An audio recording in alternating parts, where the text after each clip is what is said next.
So sorry if I start perspiring or start melting because it is toasty in here for a 9 o'clock. What time's it in? Yeah. You guys in Oregon, aren't you? I'm in Illinois, Right.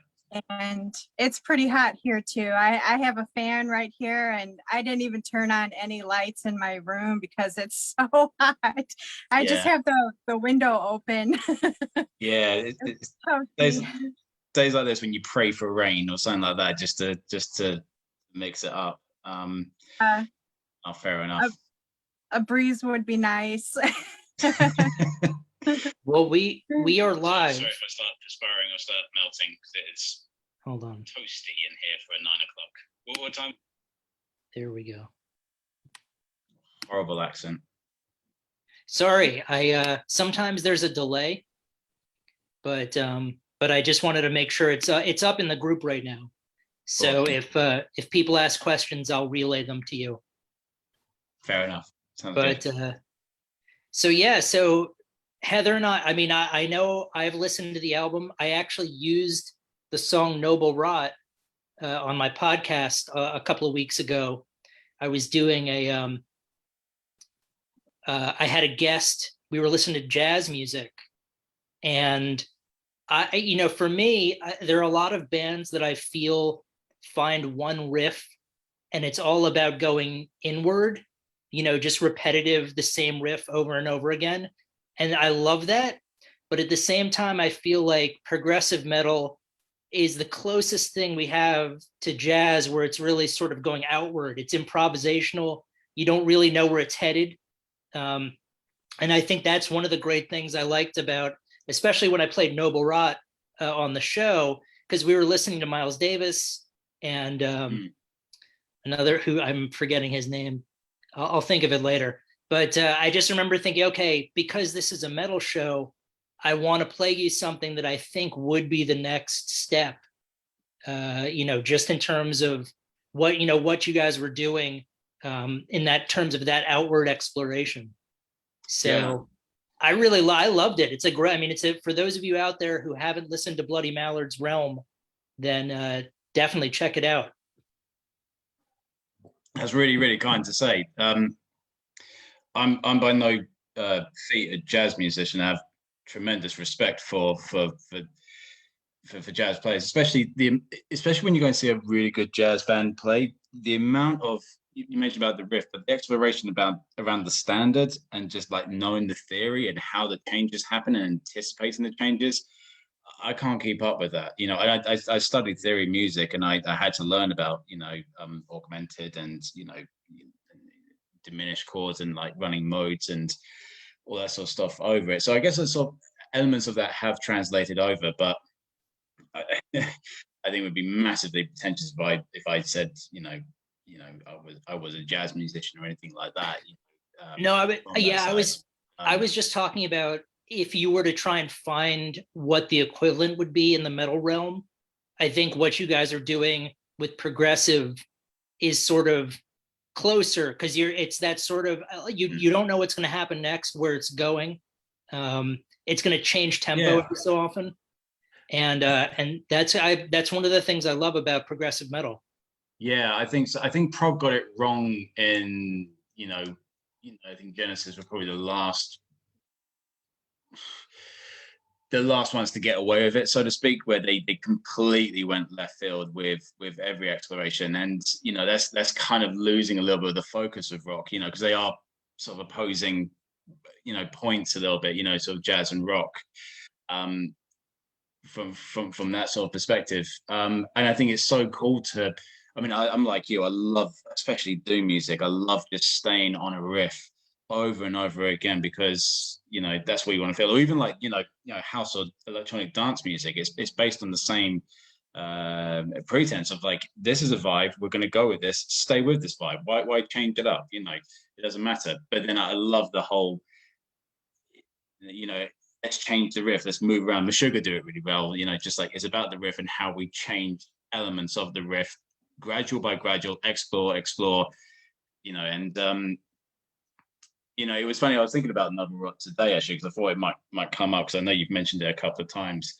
And I was thinking, how did that actually sort of do the song, and it just comes around that riff of the and it was just basically taking that rhythm and then chopping it up into basically different things between A minor and D minor. It starts in A minor and moves to D minor by the end, and you've got these brackets of 3, then move into 2, and then it's sort of like amalgamating them and changing those around as well. So yeah, it was a fun song to write, and it was a little bit of a throwaway song, a little bit of a well, let's just stick it in there because we need something that's fairly simple, sort of like, it's fairly straightforward compared to the rest of the album, kind of straightforward sort of rock song in the sense that it's a very clear structure of what it does, even though it is sort of explores a number of elements. But it was a little bit of a throwaway song, which I'm glad that a lot of people seem to like, actually, as was probably one of their favorites in the album. Yeah, I mean, I went to it because Noble Rot, because my brother worked at a vineyard for a while, so the title is what got my attention, and then I figured I would go. Also, when you had said it was, it was sort of a throwaway song, that reminded me, I think on Paranoid, the song Paranoid was the last one that they wrote because they needed to fill out the last few minutes of music. So it's always those throwaway songs that end up, sticking in people's memories. Yeah, and it's so funny because the album's done, nicely, and I get really good compliments. But it's always really surprising about which songs are people's favorites. The songs I kind of like, I sort of treasure personally. They sort of mention those ones, but the kind of ones where I listen back and go, oh, that's probably not going to be as popular as I thought. And then people come along and say, hey, I really like that song. So who knows? Just create and see what happens. You can't really sort of lock it down with a preordained plan. Just let it be, I guess. Yeah, once the idea goes out in the world, it's really no longer yours, and it just depends on how people are going to interpret everything. I mean, that's half the fun, is sort of trying to see if they connect with your vision, and whether everyone's on the same page, or if they're bringing their own insight into it. Yeah, and it's that's the one thing I learned as writing music. Growing up, I'm sure a lot of bands have done this. A lot of people still do this, but I think when you're writing a song or trying to write music, don't worry about, is this cool? Are people going to like this? Really focus on, do you feel something when you're writing this? Do you genuinely feel something when you're writing this? Does this have a certain connection to something that you're feeling genuinely? Do you keep coming back to it? And do you think other people will feel the same? And I've released one album, but in my old bands, we sort of approached it from a sort of, does this sound cool perspective, which it did, but it didn't garner anything. And this way around has been more successful. I would put it like that. And I'm very, very happy to see that the types of people who do seem to like it are in the sort of the correct vein. Again, once you give out to the world, you get some sorts of different people, coming back to you. But like you said, it's no longer yours. But it's nice to see that points that resonate with you seem to be the points that resonate with everyone else. Especially because there's no lyrics or vocals in the music, so it's a very open to interpretation thing when you have that. I'm not saying exactly what the songs are about, so if people are picking up on that, then that's probably the most gratifying thing, in terms of the ambition of where the album was supposed to go. Well, I think it would seem, and obviously Heather can jump in to agree or disagree with me, but I think you've probably followed through, on your execution, what you wanted and how you wanted it to be received. I think that's sort of come through. It would seem that you've managed to make an album that resonates with people who really appreciate this type of music, and hopefully you've won over a few new fans. Just with, obviously there's certain elements that people are not going to get exactly what you had hoped, but I think overall it would seem like the album does what you would hope that it would do. Yeah, I think so. And you know, in today's age where like people's attention span is shorter, not because people are dumber or anything like that. It's just there's so much information out there, and people are asking for good quality information. You know, that anyone who pays attention to it is great, and anyone can kind of see through it. Is there? I mean, but I mean, in terms of sort of pushing it, you know, I was tempted to do a what are the songs about sort of segment for Instagram to sort of garner some traction there, but I can't really bring myself to do it. Again, it literally, as you said, once you put it out there, it's no longer yours, and it's incredibly arrogant of me to reveal the it's like a magician revealing the trick. Say, look, this is how cool it is. You know, look, I do this, and here's the trapdoor, and this is what it means. And it's like, could do that. I might still do that. I guess some people would be genuinely interested to do it, but yeah, I don't know. That, I mean, that strikes me as something like if you have really diehard fans who want to know more about your process, that seems like it would be cool to reveal to them. But I think there are a lot of people who wouldn't like to know how the magic trick is done. You know, they just like listening to the music and sort of bringing their own interpretation to it. I think certainly knowing what your intention was would be cool. You know, like this is what I was hoping to get from this or something. But I think if you were to deconstruct it, it would take some of the magic away. Yeah, and do you know what that all comes into? You know, when I was speaking to my old manager for my old band, she helped me out, Leslie from Onslaught Music. She helped me out with this one, you know, to sort of like, you know, push me, make sure I was doing all the beats correct in terms of press and, you know, profiles and blogs. And that also came to head what you just said there when it came to writing, you know, who are you? What are you about?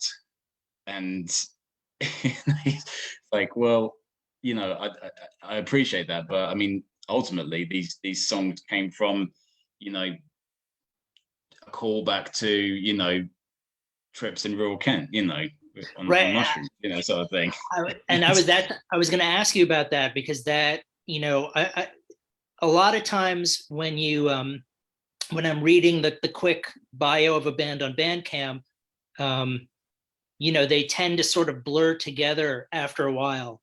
But rural mushroom trips in Kent, you know, that's specific. That's unique. That you're not going to find that, you know, in Illinois where Heather lives, or where I'm, you know, in South Carolina where I'm currently at. So.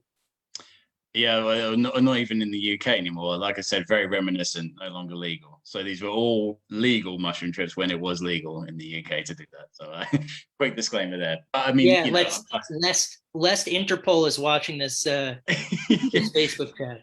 In case one day I ever do make it to the States, I don't want anyone. When did they make it illegal over there? Oh, not too long after. I think they made it illegal about 2005. You could buy, you know, because especially like Amsterdam, you know, there are a lot of shroom farms, you know, where you could buy, you know, shrooms and bring over some very, very good breeds. But in the UK, it was perfectly fine to pick them. So we kind of went out and picked them. You know, it was kind of like our thing. It was kind of our in a way, our rite of passage to adulthood for us. I think other people got their different ways, but for us, it was for me and my friends at the time, we weren't really massive, like go to the club, get, you know, snort cocaine or anything like that. We're very different path, you know, inclined people. But I think around 2005, I think they made it illegal to even grow it on your land. So a lot of farmers were worried about like, well, how do we know if we've got these things growing and we're going to get into trouble for doing it? So it became you know, a very, very, you know, very dangerous, because it went straight from like being legal to Class A. And oh wow!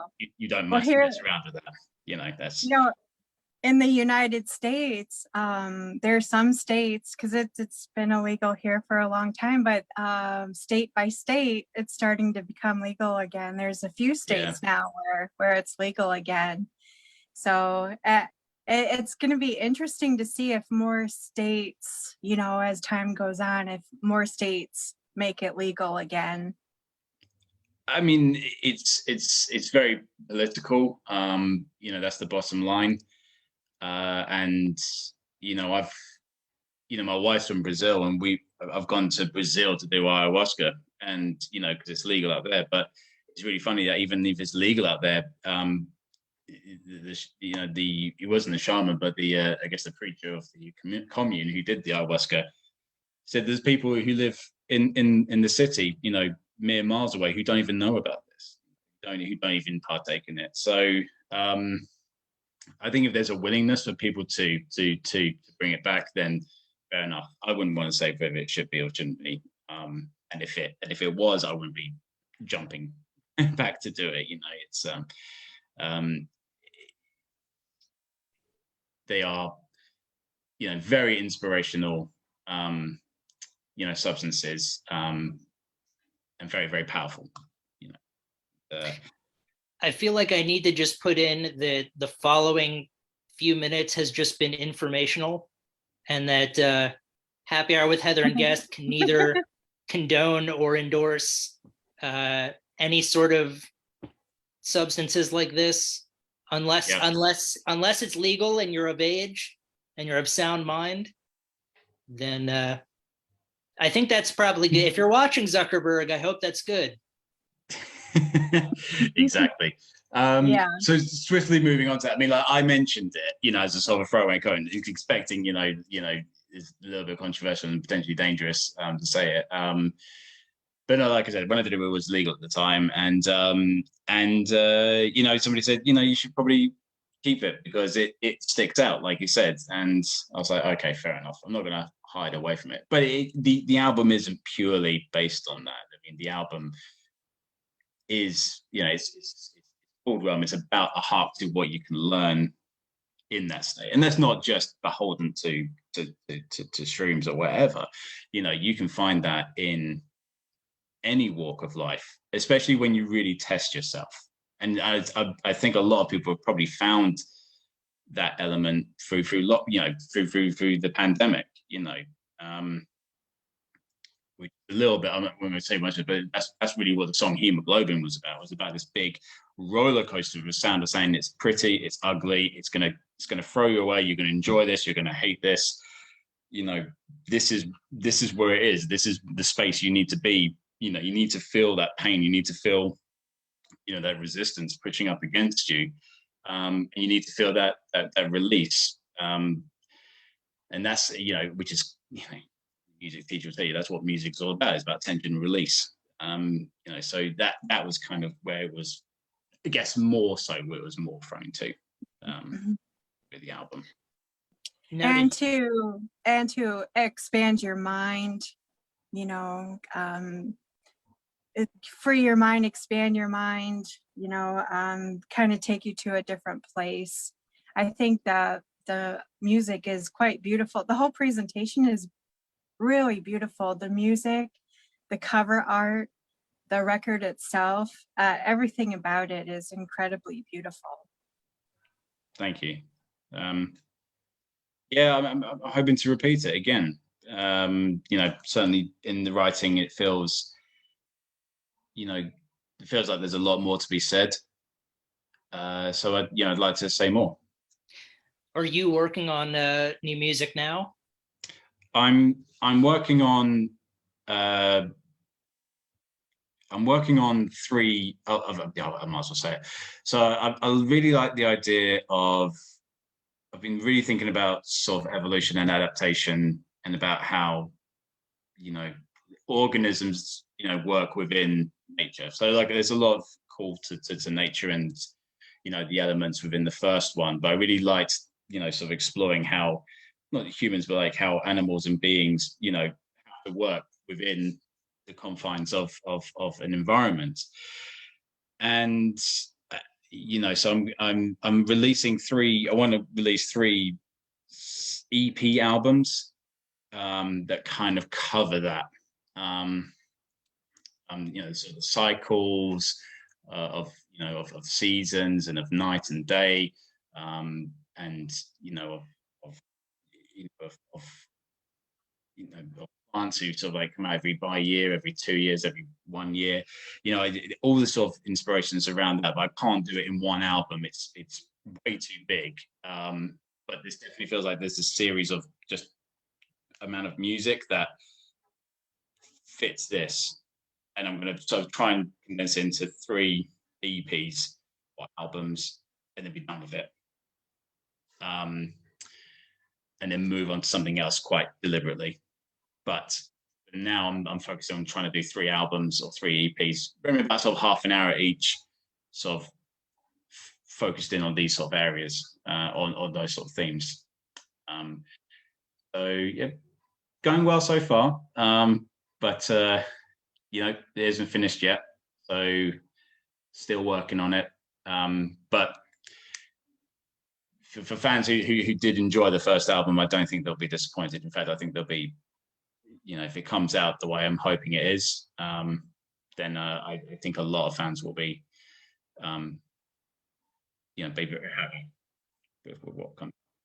Good, yeah. Well, it'll be interesting to sort of see what direction you go in terms of expanding. If you add anything new, you know, I mean, obviously it's going to be a change from the previous album, just in terms of the growth you've experienced, but just to see the choices you've made, that'll be really interesting. Yeah, it's interesting to see. You know, it's interesting to see it yourself. Like, oh, okay, you've learned that now. You're going to change this, or you're aware of you're slipping into the same habits here. Come away and do this. So it's interesting, even as like a writer, to sit back and observe yourself from having a first album and going, okay, you've written, good. Now, how do you do a sequel? You know, and I think the tricks are like a good film. Take what was good about the first thing, but don't try and make the same film again. Try and take those elements and build upon. Is it going to be the same? Like, obviously the themes are going to be a little bit different, but is it also going to be instrumental and the same sort of genre, or are you going to try to capture some different things?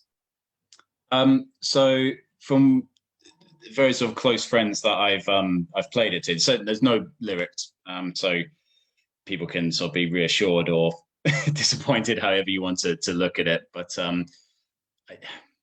I think as soon as you put, I mean, I'm not opposed to vocals, but with vocals have to come lyrics, and with lyrics have to come a different type of thought, an almost explaining element. And I'm just not cut out for that, to be perfectly honest. And the way that I'm writing is much more, what I thought was like surprisingly well was how the 3 instruments really came out as their own on the album. I thought there would be some instruments that overpowered the others, and I was really happy with, again, you know, credit to Jared, was, you know, in pre-production of like locking it down well. But the 3 instruments, the bass, the guitar, and the drums, volumes independently as well as collectively. So there's been a lot of focus in on that. I will say, like, genre-wise, some people have mentioned that it sounds quite folky, which is really interesting because I don't listen to folk music whatsoever. You know, I'm just not folk inclined. Although I do, I have recently in a sort of playlist discovery on Spotify quite liked American bluegrass. So, you know, kind of falling into the rabbit hole of that, but not in any sort of an intentional way of it being folky. It's not folk music. I will, yeah, about how I sort of explain it. Yeah, and I didn't mean to walk you into a trap by asking. You know, I personally think that the reason why half of these genre labels exist is to give people something to argue about. So my guess is it'll sound like Bloody Mallard, and you'll be taking it possibly in a little bit of a new direction just because it's going to be the follow-up album. But I'm still excited to see, you know, where you take it, what things you kept, what things are going to be new. The subject matter seems fascinating, just in terms of adaptation and evolution. So yeah, so that'll be great. It sounds really interesting. I'm really looking forward to hearing what you come up with. And yeah, I mean, I think you're telling a story sonically, so you don't really need the vocals or lyrics. Yeah.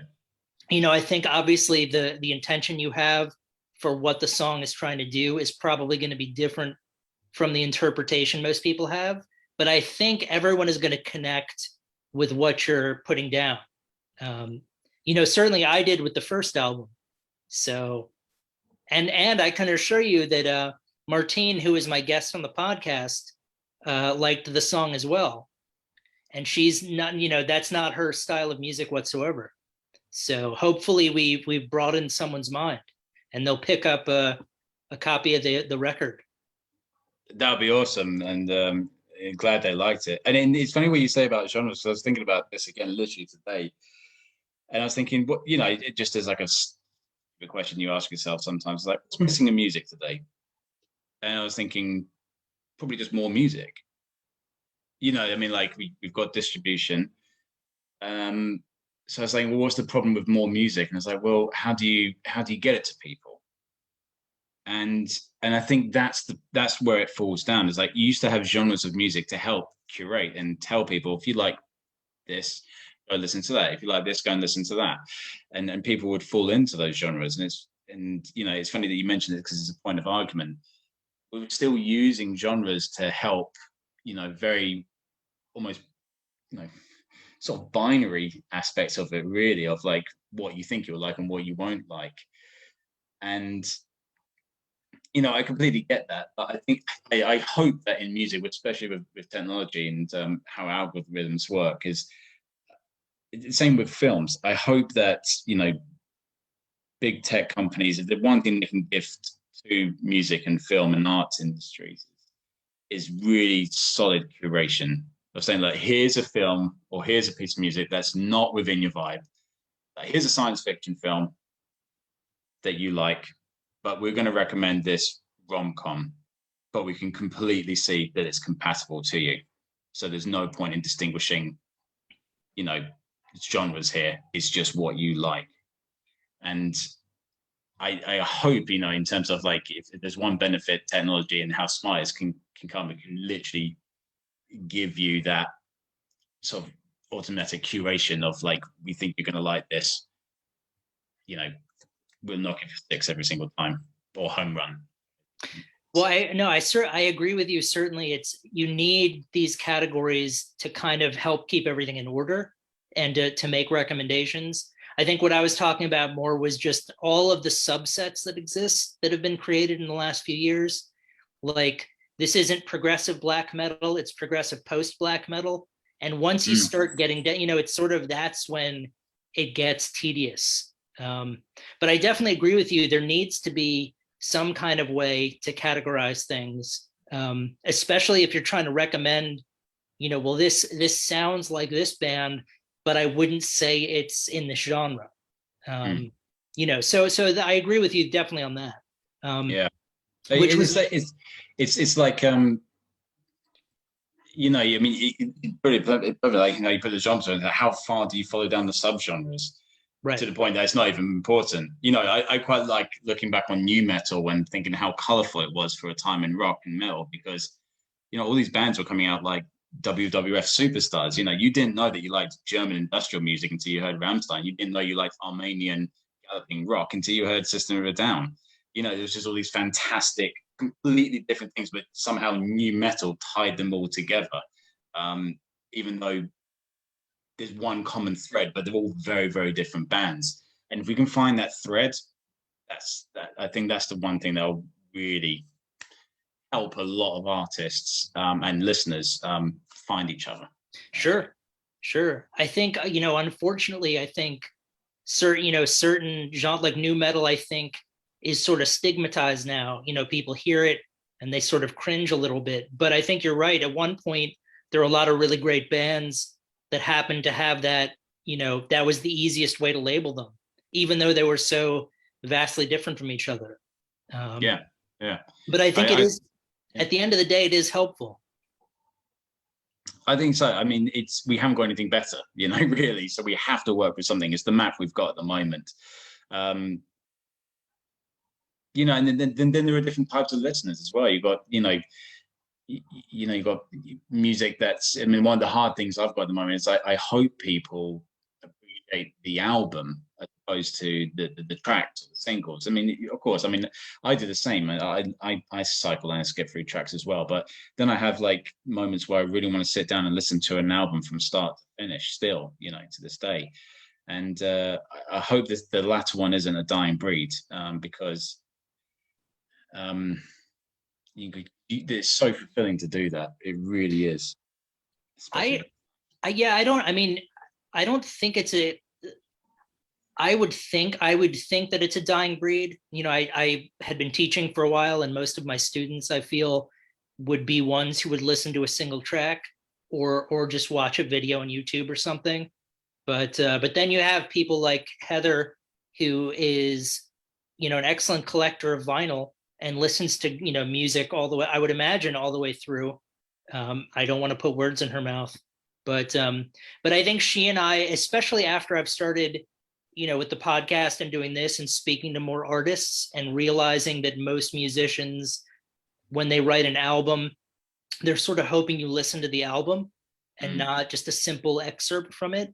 So I've tried to do that much more. I mean, there are certainly albums where I have favorite tracks, but for the most part, I know that they're telling like a story from beginning to end. So, and that the music is going to lead into the next track, and that there are going to be aspects of it that you're not going to get unless you listen to the whole thing. So, I mean, I hearken back to the days when I had my Walkman, where, I mean, the first generation of Walkman I had didn't have a rewind button. So you had to like the whole tape.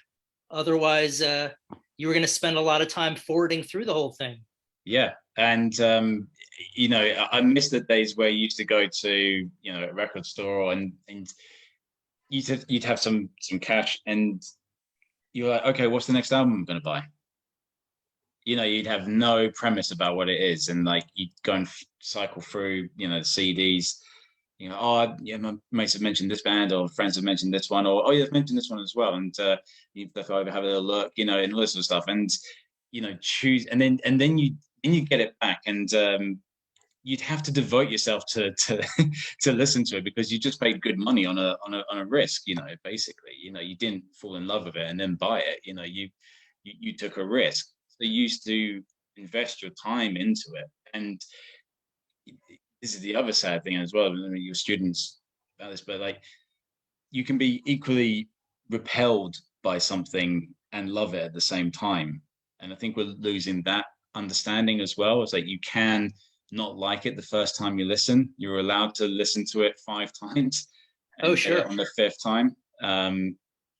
But be honest with yourself. Is there something in this repelled you that's actually making you think, okay, I'd like to listen to this again, maybe give this a second try? I think we're in danger of losing that very unspoken, subtle art of listening. Yeah, I mean, I think there are certain things I think are going to be, probably won't come back, like going to the record store and looking for records and finding something because the album cover was really cool and giving it a chance, and then hearing something that you end up becoming a really big fan of. But I think we've adapted. Like now, I look at the version nowadays of doing that is going on YouTube and letting the algorithm direct you. I mean, that's how I find half the bands that I end up putting on the podcast, is like going to Instagram and seeing who's recommended, or going down YouTube. And I look at it as my role now. Okay, well, I'm the curator to try and get some of these bands in front of people who, and don't, they would never find them otherwise. Today I found a band, I think their name is Black Sasquatch, and they may have had 10 followers on Instagram. And I thought, okay, this is the perfect band for me to play, and hopefully, even if 20 people listen to the podcast, that's 20 new listeners who may decide, you know what, I'm going to give Black Sasquatch. So I've become the record store in a certain way. It's different. And I feel like that era offered something that's going to be impossible to recreate. Just the scene and going down to the shop and hanging out with people and having the old guy with the beard behind the counter who somehow knew every new release and had been a roadie for Motorhead back in like 78 and chain smoked cigarettes. I'm getting ahead of myself, but like those elements I feel are gone, but we'll be able to replace them with other elements that I think will be just as helpful. So, and I mean, hopefully, like the good thing is nowadays it's so much easier to get music to listen to. Like, they still have albums, you have cassettes, you have CDs, you have digital. So I think more people are going to be able to hear Bloody Mallard just on different platforms than probably would have, 20 years ago. So but that's why I did it. Yeah, it's give and take. I think, I mean, that's why because I used to, when I moved to London, was to play in a band, and they were a really good band. But we were horribly at the bad stage of post Napster, and Spotify was just coming onto the scene. You had like Arctic Monkeys who were blowing up on MySpace, but everyone thought that was like a flash in the pan. Like, I was like, oh, that was quite quirky for a bunch of students, sort of thing. But at the time, music was still very fashionable. And I mean, when I mean fashionable, I mean like you had to fit a certain mold and hope the AR people in the crowd would watch your show and sign you. That's the era I came from, and I was coming at the end of it, which is, ridiculous to think about it now. And then I sort of fell out of love with music for that sense. It's like, I don't want to do, tight jeans, pull your Telecaster up to your chin, strumming along sort of music. I mean, I can do that, but I'm not really sort of feeling that, so I kind of walked away from it. And then observing how Spotify grew, we were on Spotify as one of the first users, just out there, but just seeing how it grew and like how you can just reach people. And well, do you know what? I've got to do this now, because otherwise I'll go to my grave regretting that I never put this music out. And I'm not trying to hit 1,000 fans in London on my local scene on a Wednesday night. I'm trying to hit 1,000 fans across the globe. There's 1,000 people who like my music. It's the same result. That's 1,000 people who like your music. Doesn't matter where they are. We're your music's reached them now. No, that's theirs. That's why I did it. And that's the marvels of technology. To the point where it's like, do you need to gig anymore? Really? I mean, of course you do. But back in the day, they used to be your bread and butter. For a lot of bands that are trying out, you used to sell your merch, and push all your merch and push your album sales via the tour. I don't think you need to do that anymore in the same way. So that even the model of that has changed, thanks to distribution. Yeah, well, that's why it's so interesting that the subject of your next albums are adaptation and evolution, because I feel like that's at the heart of what technology is bringing. And with one of the phrases, going back to teaching, if the students were acting rowdy and I would see a teacher try to do something that I knew wouldn't be effective to get their attention, I would say, it's like you're trying to karate chop the ocean. You're never going to beat the waves. And it's sort of like with this new technology, with Spotify, with the new ways things are going, if you try to fight against it, you're just going to get crushed. So it's sort of like, if you figure out how to make it work for you, and you can, you have a great attitude in terms of I'm reaching 1,000 people worldwide. It doesn't have to be 1,000 people in my backyard. I think that's refreshing to hear, because I think there are a lot of people who will only say, I remember when things were much better, and they sort of won't adapt with the changing of the times. Not that it's all got to be good and an enjoyable experience, but I feel like trying to go against it all the time is probably not going to be so healthy. Yeah, I mean, it's a nice analogy you put there, cry chopping the ocean. I mean, that's really tragic, I mean, it is, because like, if you don't learn, you'll die a fool, you know. You know, and that's like a Shakespearean tragedy. It's like the man who kept chopping the oceans. Like, you've got to Yeah, learn. You've got to I take on advice and learn and I feel change. like that's in one of his folios. One of Shakespeare's works is "Ye shan't karate chop the ocean." I believe so. Well, Heather and I, with this group, we're probably going to have to adapt. As right now we do these conversations and we have live stream performances, but as shows begin to come back, there are probably going to be fewer and fewer bands who would prefer to live stream perform over playing a show. So we're going to have to adapt and try to figure out how we're going to keep, being value added, so to speak. So it's, everyone is kind of dealing with the new era. Oh, absolutely. And it's one of the things I was talking to the band about, because like our drummer, he's a professional musician. He plays with bands and festivals all the time. This is almost like his second, third band. The bassist and I are pretty sweet in terms of learning and picking up material. But we're sort of talking as like, what does a live show look like for the Bloody Mallard? Are we playing in a pub, or are we playing in a jazz club? Are we playing in a theatre? Does that suit the Bloody Mallard? Does even playing live shows suit the Bloody Mallard? Does it make sense to play it in a pub or a club or a festival racket? One of the ideas I wanted to float was doing, like a live stream, sort of live in Pompeii sort of style, but doing it in the middle of the field, because that feels a little bit more homely to the Bloody Mallard, of like almost sort of stripping away, the whole, rock show, but still a performance in the vein of what the idiom of Bloody Mallard is. So we've been thinking about it all. It's like, what does today's audience demand? Do they demand that universe of your brand all the time, every single facet, or are there areas where it dissipates and you become a rock and roll band? Well, if you find the field and you get a good venue and you want to live stream perform, you've always got the opportunity with us. Oh, so, definitely, yeah, 100%. Everyone. It'll be like Pink Floyd at Pompeii. Oh, that's what you were just saying. When you said Pompeii, I thought of the. That's not what I was thinking of. You'll have to excuse me. I'm like a minute behind. I don't. I'm not sure the Pompeii reference. Oh well, I was saying Pink Floyd at Pompeii. Was that what you were referencing? Oh yeah, sorry, yeah.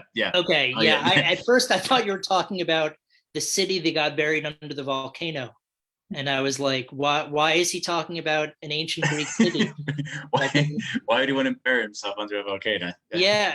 So that was a hell of a way to go out. Good night, everyone.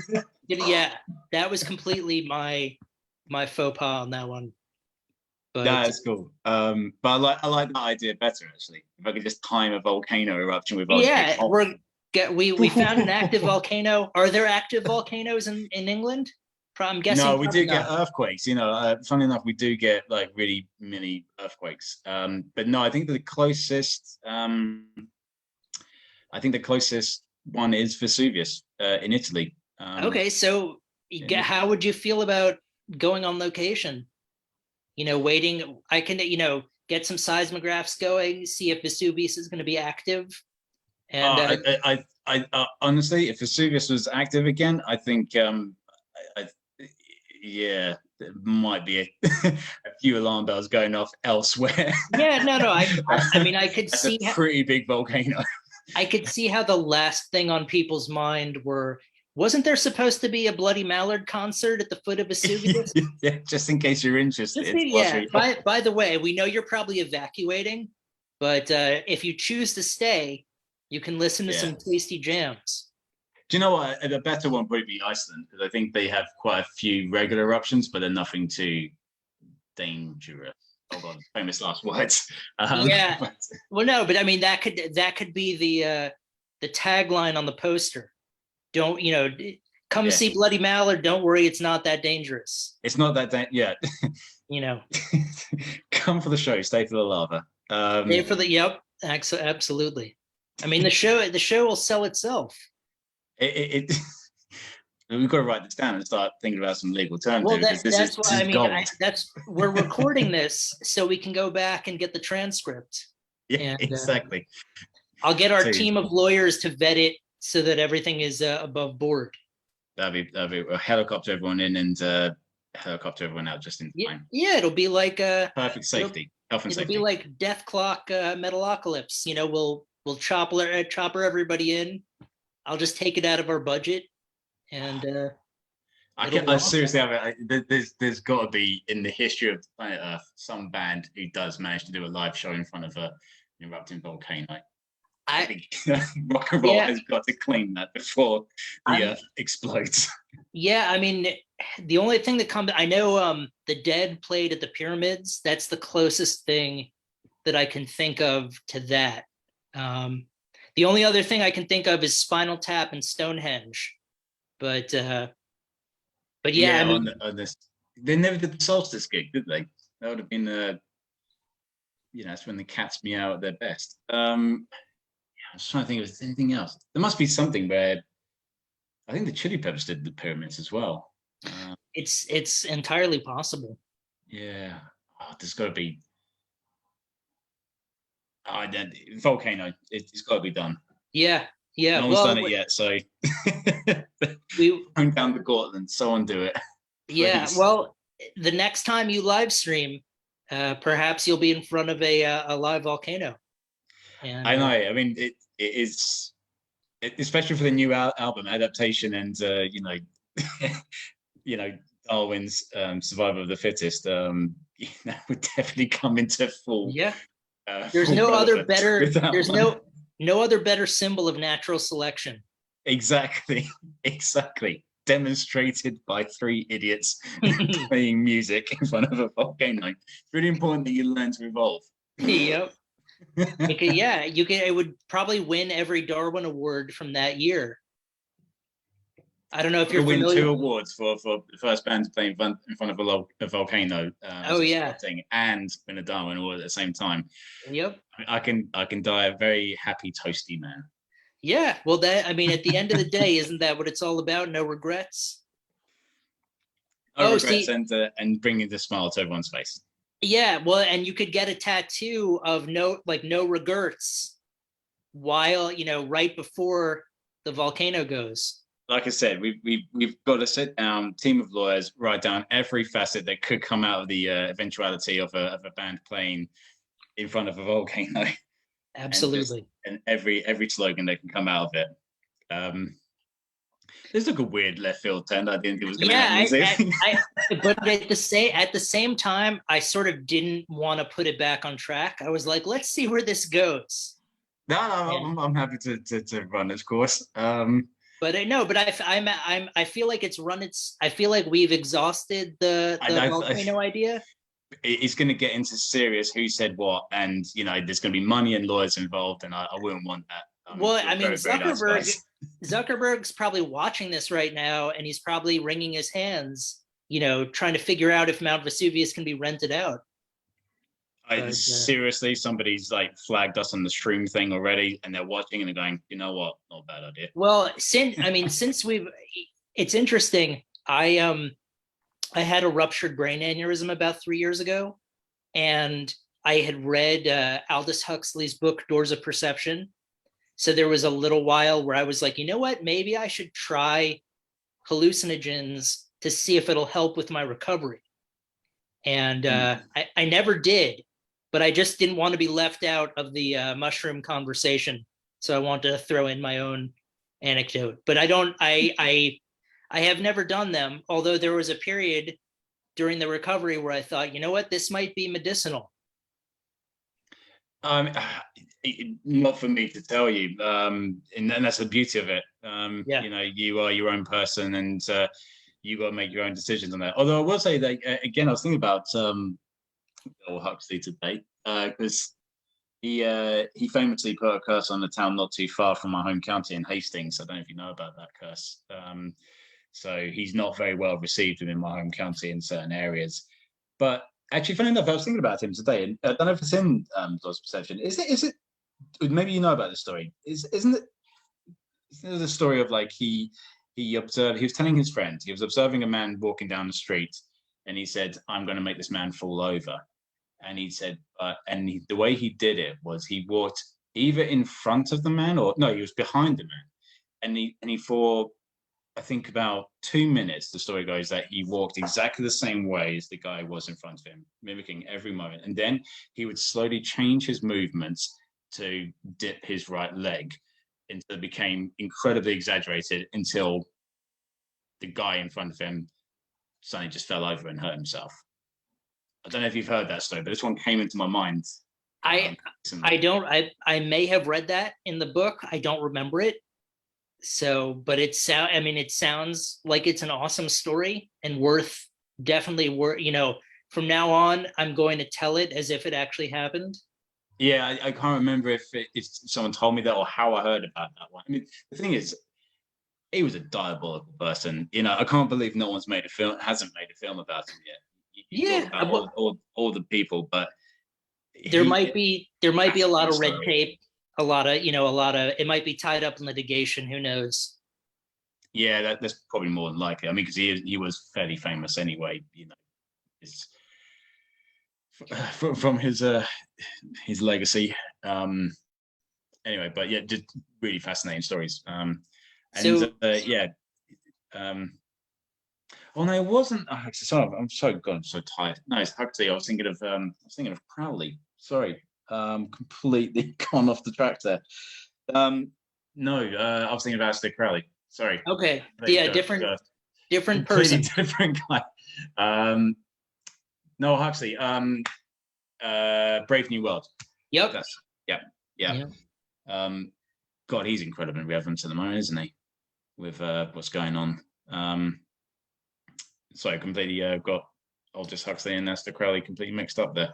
It's all good. Actually, did not put a curse on Hastings. Yeah, that was Crowley. It seemed a little weird that Huxley would have cursed Hastings. Yeah, I was thinking completely of Crowley. I have no idea why did they get the two names mixed up. Well, they sound a little similar. Didn't Crowley do streams as well and like document it in like a perception? He may have. I'm not as familiar with him. Yeah, it must be. I don't know. Maybe not, or maybe I'm just a dingbat. But it's all good. Segueing from since we're winding down in time, I just wanted to get the Realm by Bloody Mallard is a little over a year old, I believe. Yep, it's came out May last year, and there are still a few records left, and I mean a few. It's a very, very tricky one because we're about to sell out. But with the lockdown, one of our distributors who bought, I think, about 30 records off us was basically the UK went out of lockdown for a period of time, and they basically bought a load of our records from there. So we were like, oh, brilliant. But with the second lockdown, they really fell on hard times. So I think we're in discussion of buying some of those back. So on Bandcamp, there's about 4 or 5 left. But we may or may not be getting some more in to help one of our wholesale distributors out. As like a thank you, so we'll buy them back and sell them directly. But either way, go to Bandcamp. That's where they're at the moment. All right, so I'll post a link to the Bandcamp page on our group. So definitely, I mean, I would definitely say that if you get the chance to get Realm, you totally should. And be on the lookout for the 3 EPs that'll be coming out at some point in the future. But I'm definitely excited to check them out. I appreciate it. I hope they're with you soon. Yeah. Well, hopefully things will keep getting better with regard to the lockdown and whatnot and the quarantining, and you'll be able to figure out whatever the next moves are. I hope so, and I hope I hope a lot of people can come out of it, feeling good, because it hasn't been easy, and it's easy to forget that it wasn't easy as we're starting to leave it. So if you're one of those people, it's absolutely fine. Acknowledge it, learn from it, move on. You're still here for a reason. Absolutely. Heather, any thoughts or questions? Well, I'm still one of the people that listens to whole albums. And you know, collecting records, I think the record itself is an experience, and they tell a story, and you kind of get that story when you have the record in front of you. Mm-hmm. So I definitely recommend anyone that can get a record from Bloody Mallard to definitely pick it up before it sells out, because it's quite an experience. Thank you. Couldn't have said it better myself. That's really kind. Thank you. And I'm glad, you know, you enjoyed listening it from start to finish. I mean, that's how I, you know, want people. Yeah, if you're watching this interview right now on our Facebook group, or if it gets shared, definitely check out Bloody Mallard on Bandcamp. Pick up a physical copy of their album. Be on the lookout for new work from them at some point. But it's great. I mean, I remember when I was playing Noble Rot on the show, I said to my guest that it's the type of music that I can play for anyone. You know, even though technically it's considered metal, it's, you know, it's universal in its appeal. So awesome. And then thank you for saying so. And by the way, you were one of the first people who publicly picked up on the Noble Rot reference, which I'll tell you a quick story if we've got time. But sure, yeah. So that was actually in the UK. It's a good stable point to go to different points in Europe, and you can fly to France for the weekend. So for my wife's birthday, I treated her to go to Bordeaux to go to see some vineyards. And literally the weekend we're about to fly out for her birthday, we realized that she was pregnant with our first child, and so poor her goes to this vineyard and she can't drink any wine.